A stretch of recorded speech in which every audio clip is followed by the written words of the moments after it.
Human Breakthroughs is inspired by the late Ken Kragen. Mr. Kragen was a music manager and film producer.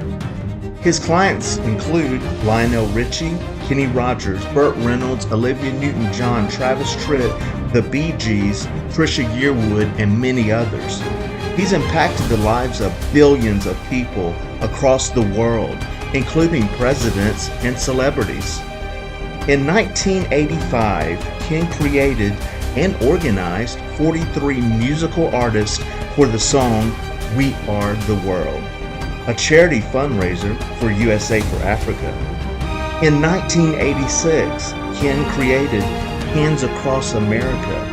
An estimated 6 million people stretched over 4,000 miles from LA to New York, joining hands to fight hunger and homelessness.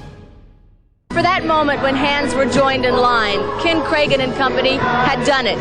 The voices of America were heard from coast to coast. What is your driver? How do you do that? I never give up. This is the only thing. Like, if I want something, I know I will get it. Just keep going. It will happen eventually. If your mind ain't in shape, you ain't going nowhere. When people say I can't do something, I'm gonna show them, I could do anything. I can do anything that anybody else could do. Always moving in a forward direction. I always realize that no matter what else going on around you, you got to keep calm. When you got that support, you got people taking inspiration from you and looking up to you, it feel good.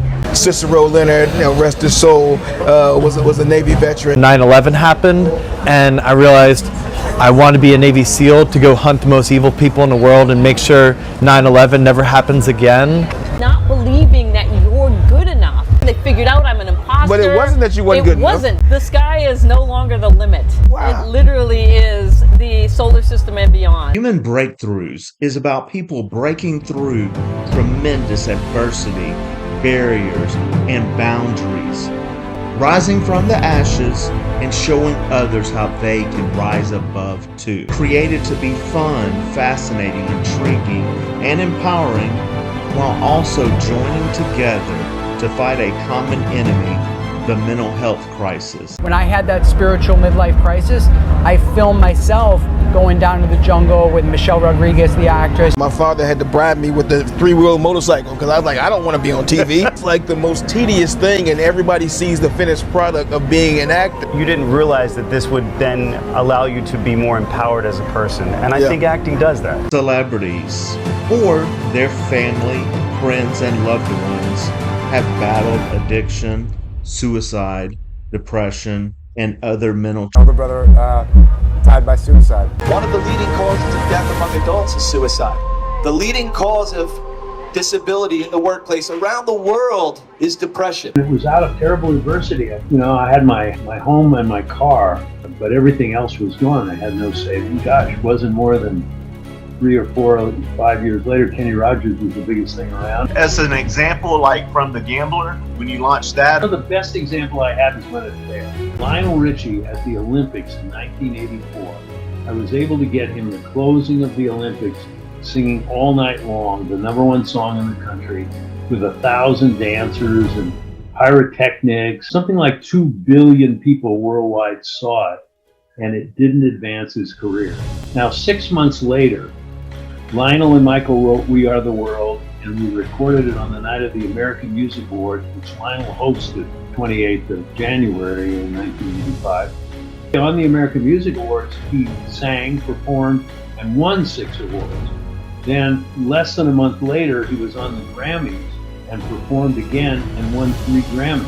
So I ended up being the CEO of Jackson Entertainment. Jackson Entertainment with Michael Jackson. With his father. What is your favorite Michael Jackson song? A Man in the Mirror was my favorite. That's your wife's favorite? Why that song? Because it tells you to take reflection on who you are. Stationed in Germany. So at that time, the Berlin Wall was still up. We were there when you had the bombings that were taking place.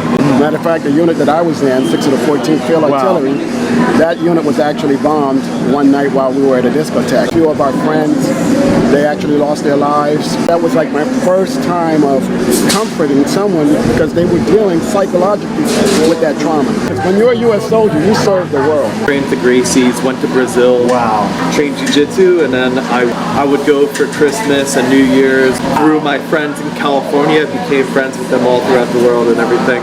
You're going through a house, end up in a bad position, how do you use jiu-jitsu to get out of that? We train for worst case scenario, just like life.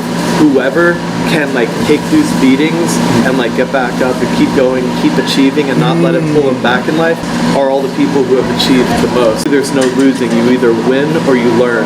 In Vietnam, in the battlefield, they were doing amputations in the battlefield. They were using ketamine. That'll like never stop your heart, pretty much. That's why it's used so much in hospitals and everything else for pain. In the war, they look back and the patients that had the amputations with the ketamine didn't commit suicide. It's also spiritual. If we help people to connect better with the planet, they connect also better with themselves and with others, right? You know better, you do better. Also fighters like drivers, they have this deeper connection with their bodies, with their minds. It takes for the athletes and for the drivers, for the MMA guys. Each one of us has a due diligence or a duty. They can be, very, very strong ambassadors. She's empowering women all over the world. She raised 4 beautiful children, and she's been with Ray for 20-something years, and she's the best mother and wife. Being a strong person or a fighter, having that fighter mentality. What's the secret of keeping it together in today's time, 24 years? Somebody said, you two can't want to be on opposite ends at the same time. Somebody has to pull you through that valley. When you were a kid growing up in Siberia, what was it like? In the Soviet regime, it makes it like a civilized concentration camp. Being an American right now and for many years, American citizen, I appreciate this country with no limits. Walking in the dark, gloomy, cold winters from point to point where you brutally cold and you falling asleep, but you can't because if you fall asleep, you're gonna die. I want you to come out of Mundo. Why? Like, I mean, that's a crazy thing to hear at that age. I know, and I didn't. Admire that kind of energy of someone that takes a chance on themselves. If you believe in yourself, then you can do anything you want.